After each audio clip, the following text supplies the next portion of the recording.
This motherfucker right here. When I look at some of the things that are being published, there was a story 10 days ago that said this is the worst April for the stock market since the Great Depression.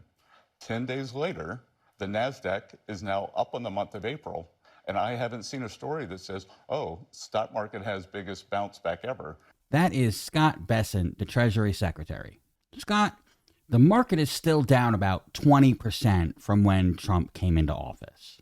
You don't get to tank the markets and then get credit for a little bounce at the end. Over half of American households have 401ks. This has completely screwed all of us. I want to point out another segment in this interview when he was asked about the poll numbers. His answer was poll numbers really don't bother him because consumer confidence still seems to be there and people are still spending. Yet then, look at his face here. And it doesn't worry you, the poll numbers that you have seen? When I start seeing data to the contrary, then we can look at that. He was about to say, when I start seeing data to the contrary, then we'll start to worry. But he quickly stopped himself because he knows there's a pretty good chance that consumer confidence and consumer spending end up dropping as well.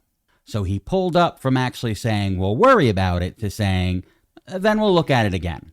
Honesty is not a thing that this administration values. Deny, deflect, and always spin everything in a good light. I'd just really like to know, when these people go home from work every day, how often do they look at their spouse and say, what the fuck did I do?